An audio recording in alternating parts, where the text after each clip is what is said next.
Welcome back. It's OldSillyStick. You know how it is when we're doing OldSillyStick. We are reading Kierkegaard. I'm just going to continue where I left off in the last video. Got to find my place, though.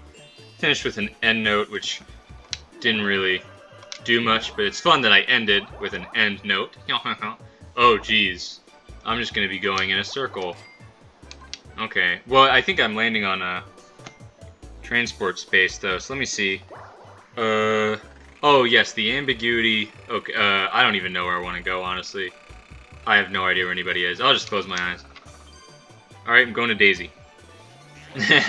Haven't been paying attention to where anybody is. I guess that's fine. Let's see. Okay.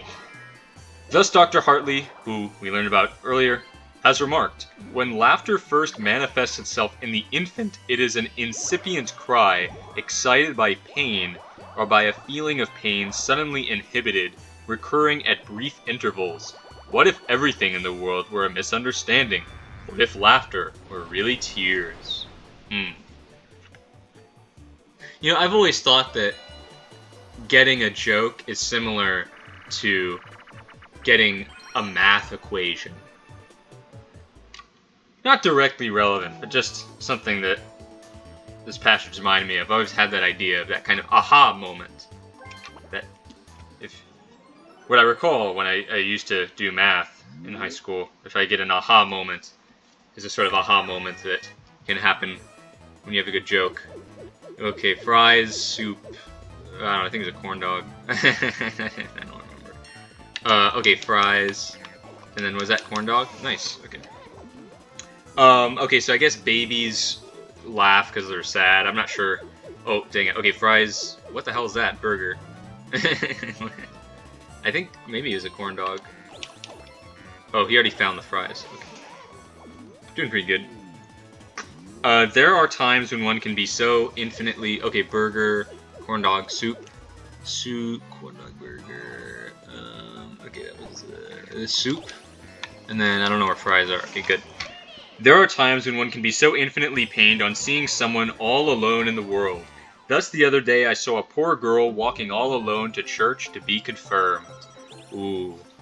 Because nobody, I guess, came to see her confirmation because people have abandoned God or something. Alright, continuing. I say of my sorrow what the Englishman says of his home. My sorrow is my castle. Many consider sorrow one of life's comforts. So, connecting to the passage earlier about the faithfulness of melancholy, I guess what's good about sorrow is just that it's dependable. Alright. I feel as a chessman must when the opponent says of it that piece cannot be moved. So a piece in chess could not be moved because I think the term is skewer. That if they were to move it, then king would be in check. So, what's the king? What's the check? What's the game? I guess it's the game of life. I'm stunted as a Shiva, weak and unaspirated as a Degish Len, or Degish Lene. Oh, Wario's gonna take my star. It's not really my star, but I was hoping it'd be my star. Let's see. This is an endnote here. In Hebrew grammar, a Shiva is a sign consisting of two dots placed under a consonant letter to indicate the absence of a vowel. A Degesh Lene is a point placed in a letter indicating that it is unaspirated. So, Hebrew, of course, relating to the Hebrew Bible. And language, we're talking about language here.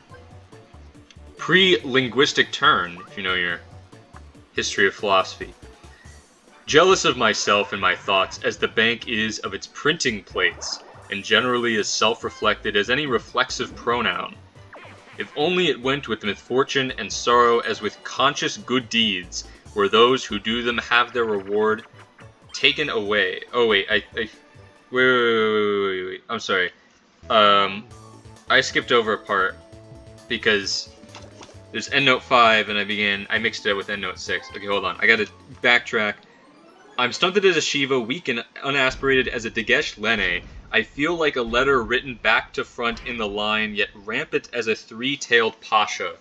And so after this minigame, I have to figure out what a pasha is, which is probably something in Hebrew. Backwards and forwards, but we can only live forwards, but we understand life backwards. Which might be in this section, I'm not sure. But I guess we'll find out that end note at 6. Let's see. Turkish officer whose rank is denoted by the number of horsetails displayed as symbols of war. Okay, now we're talking about war. I don't know. But anyways, then there's the stuff that I read earlier. Okay, taken away. And then there's an endnote for that. Said of the hypocrites an incorrect, but since Kierkegaard's time corrected, version of Matthew 6:16 in the Danish Bible. According to the text, the hypocrites have their reward, but it is ironically implied, not as they suppose. What? Because they're not going to get their reward in heaven, because they get their reward through worldly admiration or something like that, I think. If that were true of sorrows, I'd be the happiest of men, for I take all my troubles in advance, and still they all stay behind. So they're all in the past, I guess. The tremendous poetic power of folk literature finds expression in, among other ways, its having the strength to desire, because I guess modern man doesn't have the strength to desire. Filled with ennui. Compared to it, the desire of our own time is both sinful and boring. Both, wow. Because what it covets is the neighbors. And I guess... So, folk literature covets what's not the neighbors, I suppose. That other desire knows very well that the neighbor no more than itself has what it seeks. So, what folk literature wants, they know neighbors don't have. And when its desire is sinful, it is on such a titanic scale as to make man tremble. Okay, wait, is it now? It's talking about the modern desire or that other desire? So I guess the folk literature is at a titanic scale to make man tremble. I guess the modern man has a puny desire or something, which does not cause trembling. It won't. I'm not gonna win this one, so just. Well, I should try. I'll do my best. I was gonna just keep reading and ignore the minigame, but I wanna try.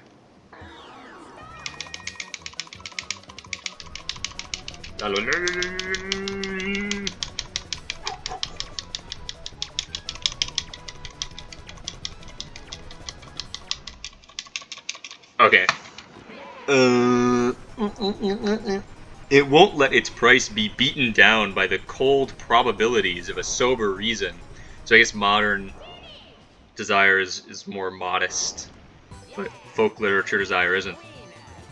Don Juan, who gets a very long treatment in either or, which we won't get to, Don Juan still strides over the stage with his 1,003 mistresses, and that's only in Spain. Out of deference to the tradition, no one dares smile. If a writer ventured the like in our own time, he would be ridiculed. I see. So if they were to try and write Don Juan today, they would drop it to maybe 100, I guess. 103.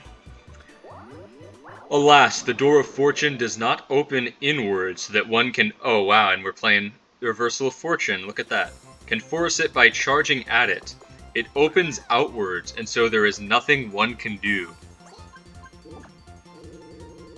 So it has to be opened from the other side. I guess we can't pull it for some reason. It doesn't have handles, I guess. So somebody, assuming God, has to open the doors for us. But maybe if we bang on the door, if we knock, then he'll answer. I think I have the courage to doubt everything. I think. So, ooh, that's pretty clever.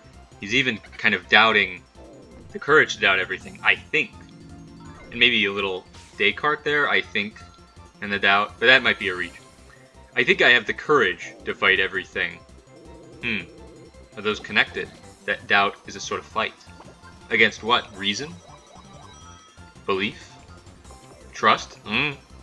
But I do not have the courage to know anything, nor to possess, to own anything.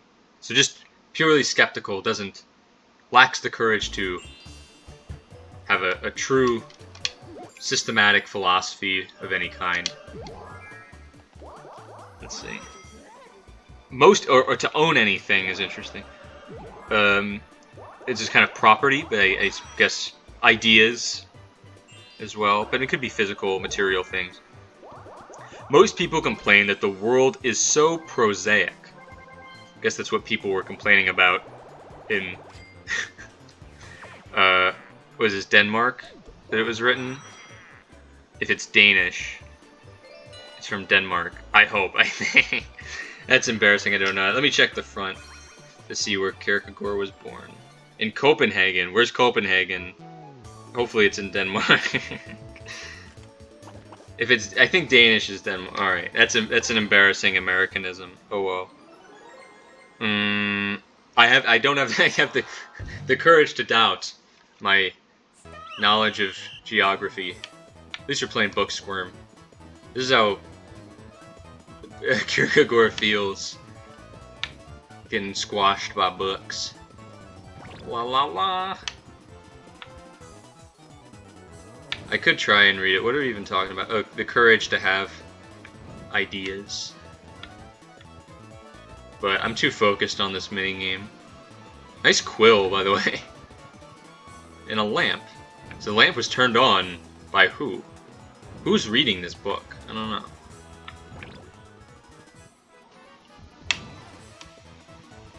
Well, is there anything I can talk about that doesn't have to do with Kierkegaard while I'm playing this? Oh, good. Okay. Let's keep going. Okay, oh yeah, prosaic, I don't know, whatever. That life isn't like a romantic novel where opportunities are always so favorable. Okay, they want it to be like literature. Or to be fun and adventurous. What I complain of is that life is not like a novel where there are hard-hearted fathers and goblins and trolls to fight with, enchanted princesses to free. So other people want a novel that's easy living. But Kierkegaard wants a quest of some kind. So why should I keep saying Kierkegaard? It's A is the person writing, but it's a shade of Kierkegaard's personality. It's a within the mass of individuals that is Kierkegaard. This is one of them. So whatever. If I just call him Kierkegaard, give me a break. Ooh, baby wants magic lamp. Okay. What are all such enemies taken together compared to the pallid, bloodless, gluttonous, nocturnal shapes with which I fight, and to which I myself give life being? I mean, what's so special about goblins, anyways? Or trolls? I saw Troll 2. It wasn't that great. It's pretty fun, though. I like the corn scene. How barren is my soul and thought, and yet incessantly tormented by vacuous, rapturous, and agonizing birth pangs. Ooh. Nietzsche talks a lot about giving birth. So I guess Kierkegaard... Who got Kierkegaard pregnant? Who got A knocked up? I thought A was supposed to be the seducer. Actually, I think A finds the seducer's diary. So I think the seducer is another character in either or. But anyways... Yeah, where's the semen? Where'd that come from? Who knows? I guess it was the rapture. I don't know. Because it's barren. So, barren imply it can't give birth. And yet you can give birth. So you have the pangs of birth, but not a baby. Oh. It feels like... Because if you had a baby, maybe the pain would be worth it, but they don't. What's the baby? Is it meaning? Is it a future? I gotta swag. And then waste time like this. And then I gotta rush. Swag. And I gotta waste time. I don't know why I'm singing Batman. Okay, I gotta rush real quick. Okay. Is my spirit to be forever tongue-tied? Okay, so I guess baby... is a language to speak or something. Must I always babble?